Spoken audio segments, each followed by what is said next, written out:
What's going on, guys? County Gains back again, man. As always, we got more George Carlin. This guy's the absolute most insane comedian of all time. RIP, just died a few years ago, maybe about 15 years ago, guys. This guy's straight legend. This one's called The Illusion of Security. So let's get straight to it, guys. Like, comment, subscribe, all that good stuff, man. And let's get it. And that's another thing they don't like at the airport, jokes. You know? Oh, yeah. You can't joke about a bomb. Well, why is it just jokes? What about a riddle? How about a limerick? How about a bomb anecdote?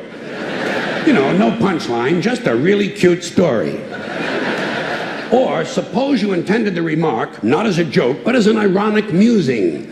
Are they prepared to make that distinction? Why, I think not. And besides, who's to say what's funny?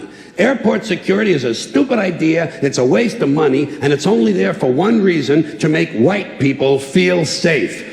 That's all. The illusion. That's the true. feeling. I read a study yesterday. It said 90% of TSA still lets 90% of stuff through. And illusion of safety. Because the authorities know they can't make an airplane completely safe. Too many people have access. You'll notice the drug smugglers don't seem to have a lot of trouble getting their little packages on board, do they? No, and God bless them too.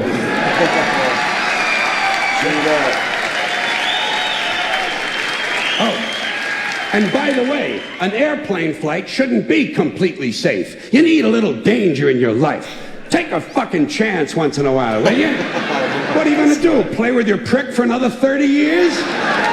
What are you gonna read People magazine and eat at Wendy's till the end of time? Yeah, boring. That's why I say all the time. People just live boring as hell lives, man. Chance. Besides, even if they made all of the airplanes completely safe, the terrorists would simply start bombing other places that are crowded. Porn shops, crack houses, titty bars, and gangbangs. You know, entertainment venues. The odds of you being killed by a terrorist are practically zero. So I say relax and enjoy the show.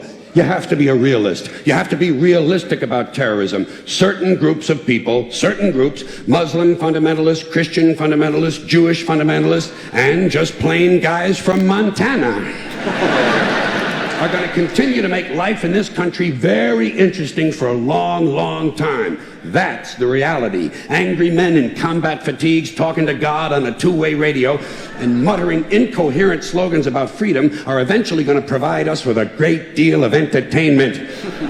Especially after your stupid fucking economy collapses.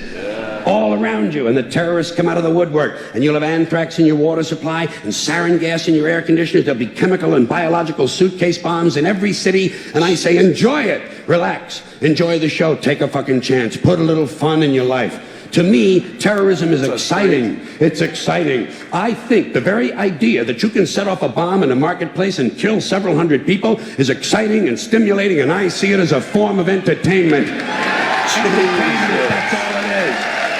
Bro, this guy is insane, man. Yeah. Straight insanity. But I also know that most Americans are soft and frightened and unimaginative, and they don't realize there's such a thing as dangerous fun. And they certainly don't recognize a good show when they see one. I have always been willing to put myself at great personal risk for the sake of entertainment. And I've always been willing to put you at great personal risk for the same reason. As far as I'm concerned, all of this airport security, all the searches, the screenings, the cameras, the questions, it's just one more way of reducing your liberty and reminding you that they can fuck with you anytime they want. As long as you put up with it.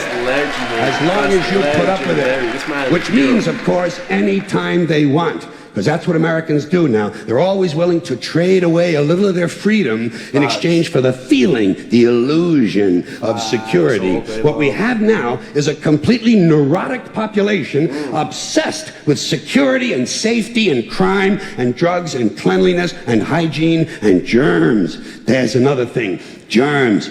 Where did this sudden fear of germs come from? in this country. Have you noticed this? The media constantly running stories about all the latest infections, salmonella, E. coli, hantavirus, bird flu, and Americans they panic easily, so now everybody's running around scrubbing this and spraying that and overcooking their food and repeatedly washing their hands, trying to avoid all contact with germs. It's ridiculous, and it goes to ridiculous lengths. In prisons, before they give you a lethal injection, they swab your arm with alcohol. Yeah, that's true. It's true. What the hell? It's true. It's true. Well, they don't want you to get an infection. And you can see their point. Wouldn't want some guy to go to hell and be sick. It would take a lot of the sportsmanship out of the whole execution. Fear of germs, why, these fucking pussies. You can't even get a decent hamburger anymore. They cook the shit out of everything now because everybody's afraid of food poisoning. Hey, where's your sense of adventure? Take a fucking chance, will you? You know how many people die in this country from food poisoning every year? 9,000. That's all. It's a minor risk. Take a fucking chance, bunch of goddamn pussies. Besides, what do you think you have an immune system for? It's for killing germs. But it needs practice. It needs germs to practice on. So listen. True. So listen. This is true.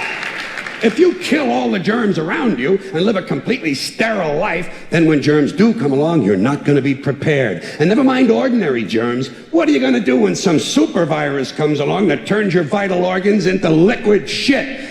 I'll tell you what you're going to do. You're going to get sick, you're going to die, and you're going to deserve it because you're fucking weak and you got a fucking weak immune system. That's revolution, guys. He just predicted the C word, guys. You know what I mean? The pandemic, basically. That's crazy, man. He just literally predicted the pandemic. Absolutely legendary. We all love George Carlin, guys. Please leave in the comments down below other George Carlin. I love you guys all, and I'll see you guys in the next one, man. Peace.